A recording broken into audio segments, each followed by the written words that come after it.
Vou fazer uma breve apresentação aqui da situação de Diamantina hoje, 10 de fevereiro. Então, aqui nós temos o gráfico da média dos casos de Covid, média de 7 dias. Então, bem, aqui eu comecei em julho de 2020, daí aqui tem o final do ano de 2021, aliás, o final do ano de 2020, né?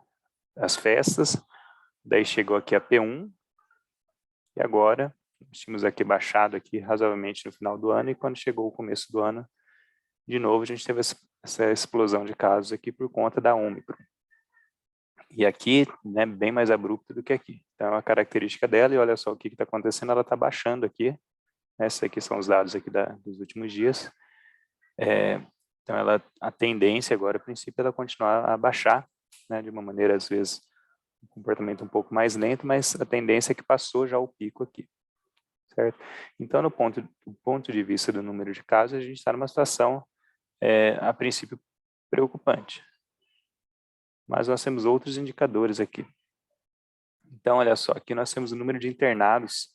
Eu esqueci de falar que aqui nós estamos tratando aqui da população exclusivamente de Diamantina, certo? Esses aqui são os dados da prefeitura dos residentes em Diamantina. Então, aqui o número de internados. Então, aqui o final, festas do final de ano de 2020 e 2021. Aqui a P1. E olha só o que acontece agora. Apesar de a gente ter um número grande de casos, né, o número de internados é pequeno. Então, aqui comparando um com o outro, nós temos praticamente um pico igual do número de casos, mas os internados, uma quantidade bem menor, devido principalmente à vacinação. Né? Tem outros fatores, mas basicamente a vacinação.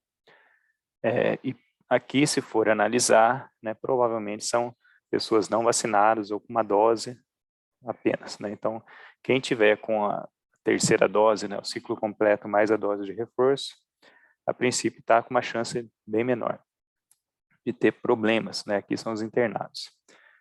Daí eu puxei aqui uns outros dados, que é o seguinte, né? Olha só. Então, a gente poderia comparar aqui esse começo aqui da Ômicron aqui, não com esse pico aqui, mas com aqui, né? Onde você começa os casos aqui. Bem, é uma maneira de interpretar. Aqui, na verdade, o que eu estou fazendo? Eu estou favorecendo aqui. Né? Então, olha só, aqui, a partir do momento que começou a ter uma subida aqui, em 40 dias tivemos 2 mortes, certo? Então, 40 dias vai dar mais ou menos aqui. Tem, né, a área aqui embaixo que corresponde ao número de pessoas infectadas.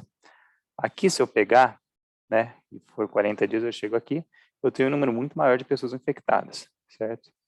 Mas, né, em vez de eu comparar aqui, onde eu já teria os casos anteriores, né, lembrando que as mortes acontecem vários dias após a contaminação, né, então eu estou comparando aqui algo que favorece aqui, você esperaria menos casos aqui. O que acontece é que a gente tem aqui, né, para toda essa quantidade de pessoas aqui, uma morte só. Ok? Bem, aqui pode pensar de outras maneiras, né, mas é um indicativo também. Daí eu fiz aqui um outro gráfico, que esse aqui é em cima da ocupação dos leitos hospitalares de Diamantina. Então, aqui não são só as pessoas de Diamantina, são todos que vieram ser internados aqui. Eu fiz aqui a partir do dia 1º de janeiro, porque daí muito trabalho pegar os dados de lá, mas o que acontece? As internações, elas são alguns dias depois de ocorrer o pico de contaminação. Então, eu interpreto aqui que essas primeiras 2 semanas aqui poderia ser um comportamento a princípio normal, certo? Então, você tem aqui também, inclusive, pessoas que estão internadas por Covid e pessoas que estão internadas com Covid, certo? Então, vamos lá. Primeiro, aqui em azul, aqui o leito clínico de adultos. Então, olha só, nós temos um comportamento que, ao longo, então, aqui aparece aqui o pico da Ômicron, né? E esses casos aqui não avançam muito, certo? Então, efeito da vacinação, certo? Não tem. Onde a gente tem um maior número aqui, olha aqui, em laranja, já para o caso aqui da UTI, de fato ocorre aqui um aumento e já começa a baixar de novo, né? Eu imagino, não sei, que aqui seja o seguinte, nós temos aqui os leitos clínicos que as cidades aí do Vale conseguem lidar com os pacientes lá na cidade mesmo. Já a UTI eles têm que mandar para Diamantina, né? Então, essa é uma interpretação que eu tenho aí, mas não sei se seria isso. E aqui alguma coisa que importa aqui para a gente, olha só, leito clínico infantil em amarelo, olha só o comportamento que tem.